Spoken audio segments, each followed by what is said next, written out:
Now let's go back and gather up all the root causes for these issues. First of all, the red button, as we mentioned before, the spring was seated way too deep in the button base, and the spring was not contacting both the eyelets that you would see.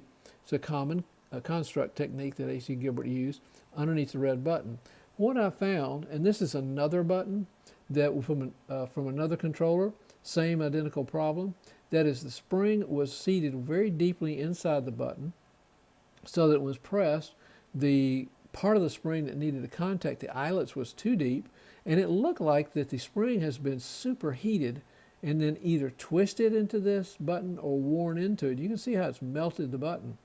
And this is not the first controller that I've found this, so I don't know if they purposely seated those springs in these buttons using heat to simply get them to stay in, or that was an operational issue. Here's what a button would look like that doesn't have that issue. Now, I didn't swap the button out on this one. I kept the same button, I just put a new spring in. The controller wires were fraying. There was too many wires. There was two unused wires.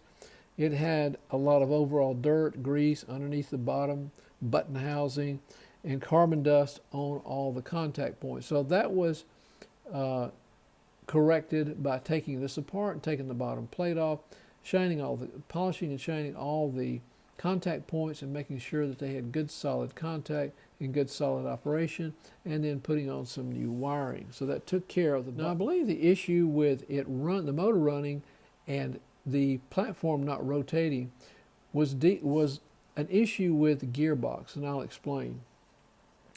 The main largest gear is connected to the revolving platform axle, this one right here that revolves the platform.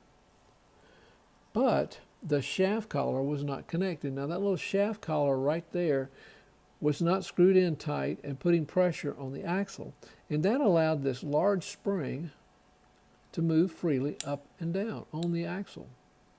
As you can see, I can move it up and down. Actually, it's easier just to move the axle, and you can see how freely it moves. Well, once it moved too low, it would allow enough clearance for the bottom of the axle to come out of its bushing, right there. What it should do is seat down inside of that bushing very tightly and protrude through it just a little bit. So if I can get it back down in there, there we go. And you can see now that it's protruding, and that's the way it should be. So what I will do is I will raise this up, but I'm not going to pinch it real tight against the top of the gearbox. Turn that screw and get it repositioned and fixed so that the axle stays in place. And I think that'll fix the motor running with non-movement. Now I had to use a little star screwdriver head in order to get into that, turn that screw, but I think that will correct it. All the problems I was having with no movement. Now I'm not going to separate the gearbox. I'm going to leave it as is. It was okay. I cleaned it out as much as I could from very much excess oil, grease, and some carbon dust. Of course, I'll make sure that when I leave it, it is properly lubricated. There's a lot of gears in there, and that everything is free to move without any kind of binding or pinching. Now, I chose not to disassemble it, although it could be done because it's held together with tab and slot construction technique. But these tabs are much tougher.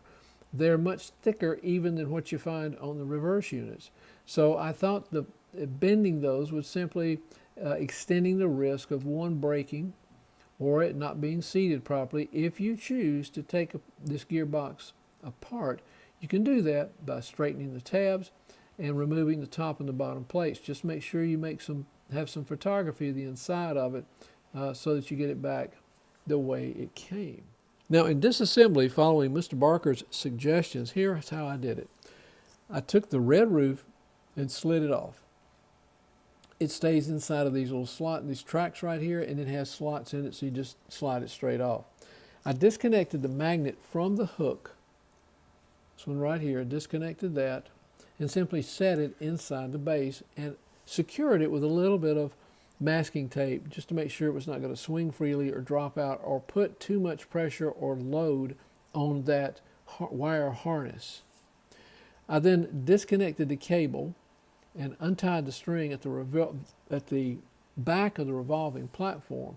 Now again, as I mentioned before, don't cut it. But I untied it from that eyelet right there. It was not difficult to do. Just use some tweezers, some sharpened or some pointed tweezers. It was easy to get the knot undone and extend, pull it all the way out. That frees up, of course, the hook assembly, and you're good to go.